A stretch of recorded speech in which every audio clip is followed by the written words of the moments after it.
Hello and welcome to Golf News Kicking Back. The FIFA World Cup 2022 in Qatar has kicked off tonight in spectacular fashion. The opening ceremony at the Al-Bayt Stadium was superb. There were 60,000 fans in attendance in that beautiful stadium of theirs. It's been 12 years in the making, the World Cup. It's come around really quick. Tonight it was the hosts, Qatar against Ecuador in the very first game. And the South Americans cruised to a 2-0 win, didn't they, Sham? Yes, indeed. I mean, the way it started, it looked like it's going to be a rout. But fortunately, better sense prevailed, or maybe it looks like even the Ecuador guys took their foot off the gas in the second half. Otherwise, it could have been an embarrassing defeat. Mind you, this is the first defeat for a host in the opening game of a tournament, so it could have been a lot worse. So, in a way, Qatar got off lightly. Nick, what did you make of that 90 minutes from Qatar? I nearly dropped off to sleep second half. Bit disappointing. The worry is that's Qatar's best chance of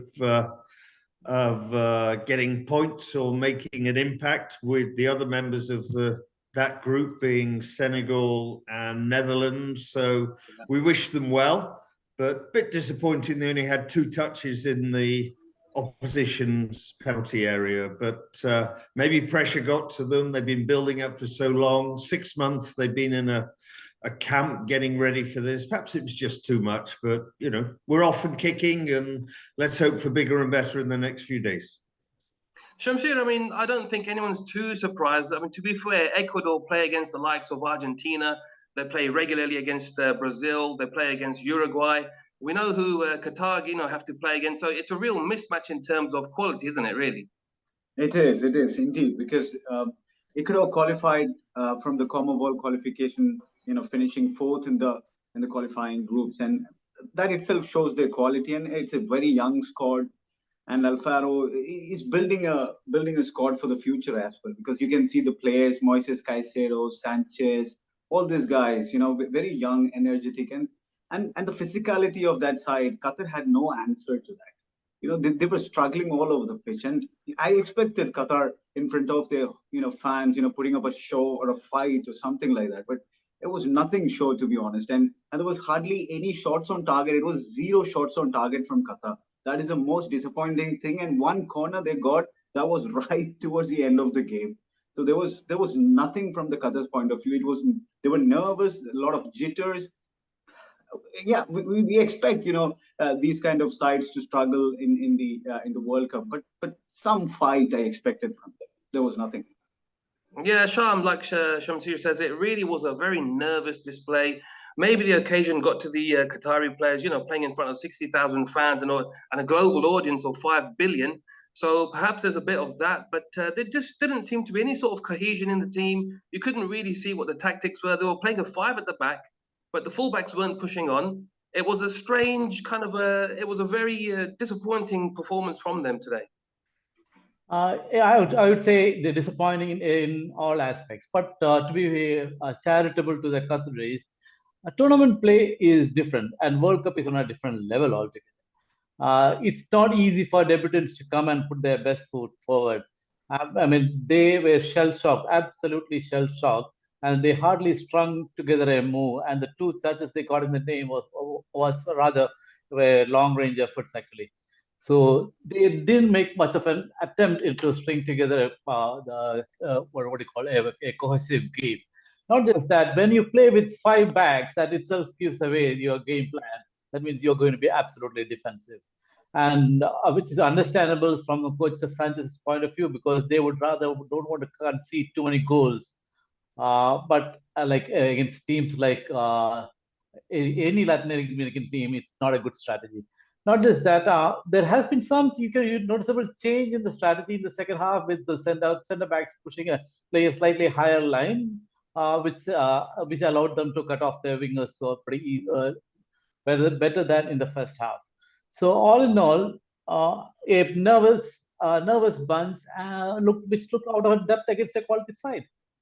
Yeah, and that's good. That's a true point there, Sham. Every time they did show Sanchez on the touchline, he kept puffing his cheeks. You could tell that the pressure was on him. And but when the players see the coach, almost giving up as well, it probably doesn't help the situation. But guys, we've got to talk about a big incident. I mean, it didn't matter in the end, but 3 minutes into the game, Valencia scored a header. It was ruled out for offside. Now, I can't for the life of me see why that was offside. Nick, have you got any reasons, any opinions why that was ruled out? No, I watched it 2 or 3 times. I didn't quite see the lines we're seeing. Am I right in saying there's new technology in the World Cup on VAR? Because all I saw was the goalie come out, a bit of a miss the ball, and the next minute I'm seeing someone's leg in front of someone's leg. I didn't quite understand as a golf fan on TV exactly what happened. Shamsir, any ideas? Can you clarify what that was given for? Because as far as I understand, look, the offside, look, when the ball's about to be played, so you've got a dead ball over here, you've got the defenders lining up over here. Now, offside will only be called the moment the ball is struck from the free kick taker over here, not when the ball has reached the area there. So anyway, that should have been offside because the Valencia was behind the defenders. Yeah. So any ideas why that was ruled out, Shamsir? See, first of all, this is the new technology, like what Nick mentioned. It is the semi-automated offside technology, which has been used in the World Cup, and it's pretty, advanced. And you can see a lot of cameras, like 12 cameras, looking at the players all the time, and you have a sensor on the ball. All these things. You will understand where the position of the players are and when the ball is kicked. All these things are like measured right now. And how that is offside, according to my knowledge, it is offside. How the sense is that the kick is being played and the goalkeeper is coming and the player is over there, and there are 2 players. So what FIFA has understood is that the first touch was on the Ecuadorian player, and the next player who was there when the ball was touching on the Valencia, I think it was Valencia, the other guy was offside. So it wasn't like straight from the free kick. The moment when the goalkeeper went for the collision, there was another contact from the Ecuadorian player. So that contact is converted into an offside position from the other player who was standing next to Valencia. And when the goalkeeper is coming on, forward, you can see there is one defender behind the goalkeeper, and he will become a goalkeeper technically. You understand my point? So when the goalkeeper moves forward, the defender, the last man is the goalkeeper. So it has to be offside, and it's very tight margins, but it is offside. I thought that has to be 2 players behind the goalkeeper for that to take into effect. But anyway, it didn't matter in the end. Enner Valencia, he got 2 more. Give the guy the golden boot. Hey, Sham, he's already he's flying up and ready. He's had a great start. Actually, he had 3 goals in the first half an hour, actually. So he is off to a flyer, really. But he's very, very impressive from Enner Valencia. I think we'll see more of him in the rest of the matches, actually. Yeah, the former West Ham, former Everton striker. He's a handy guy at Fenerbahce. He's the top scorer there. He's getting 12 goals in 15 games. He's on good form, Shamsir. He is, yeah. He's on terrific form, and I think he's the veteran guy over there, and he's like a leader. He's a captain over there, and you can see a lot of youngsters, and these guys are looking after him because the thing is that he has the experience playing in the World Cup, and he has scored for them. I think in the World Cup for Ecuador, he's the #1 goal scorer now, and he started in a big way. But the thing is that he has got injury. I don't know how serious that is, but if he misses the next game, that's going to be a major blow for Ecuador. Yeah, and Nick, speaking about Qatar, they've for them to progress, they had to win today's game because now they've got to play Senegal and they've got to play the Netherlands. Do you think they can get anything out of those 2 games? Not against the number 18 and 8 teams in the FIFA rankings, and those are good milestones. Those are important yardsticks that you can't argue. They've been going for so many years, and when you're playing the Netherlands number 8, Senegal 18, I can't see anything on Qatar's score sheet, rather point sheet. Who knows? But I'd like to see a bit more emotion, passion, the occasion. Maybe it just got a bit too much for them today. Damaging defeat for the host nations. Unlucky for them. 3 games to look forward to tomorrow. So let's start with a quick preview for each one, starting with England against Iran. Nick, how do you think our boys are going to get on tomorrow? It's a tough one because, Iran, managed by Carlos Queiroz. He's a very good coach. We know they've got some very good players. Half the team for Iran plays in the Bundesliga. So, they those players aren't too bad at all. I wouldn't be too surprised if it's England and Iran that go through in the group.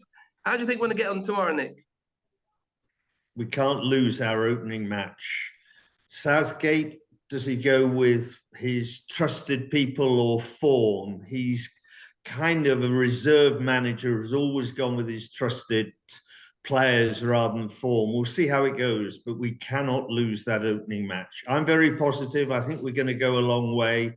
Who knows what the team's going to be? I see Maddison missed training, but the rest of the 25, 26-man squad were training today.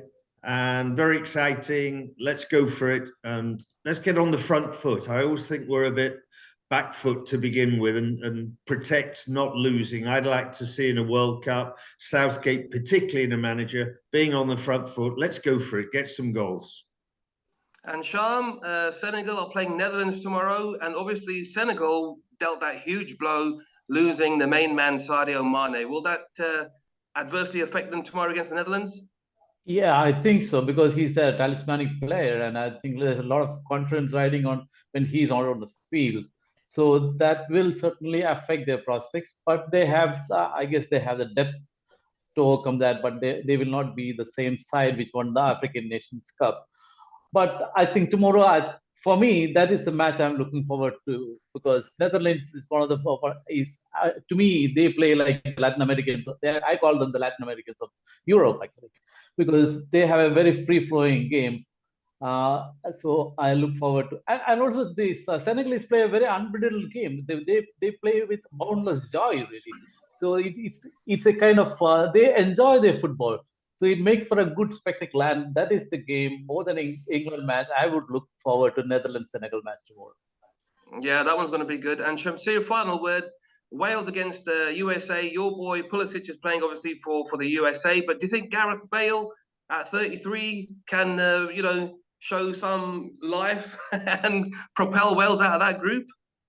I think Wales will be pumped, because I think they played the last time in a World Cup was before England won the World Cup. So and it's a long wait for Wales, and they must be all pumped. And Gareth Bale, this is the last dance for the guy, and I think Wales will prevail from that group itself. I believe that, because they have that kind of a mental strength, and their striker Kiefer Moore is playing well in the Premier League, and the thing is that they've got a good bunch of defense and everything. And USA, they are not playing like a team, and whenever we have seen them, they are struggling to be cohesive and all. But they have star players. They have some young kids coming up, like the Tyler Adams and all these players who are playing in the Premier League for Leeds United. And Christian Pulisic is not getting enough game time at Chelsea, but he's their star man. And if he can weave the magic, USA can cause an upset, I believe, because Wales are the favorites for me for the next game. All right, big day tomorrow. Lots of action, lots of games. We'll be back to see how they all get on and preview the next day's games. In the meantime, head to golfnews.com for all the latest news and check us out on our social media channels. Thanks to the footy experts, and we shall see you again next time. Good night.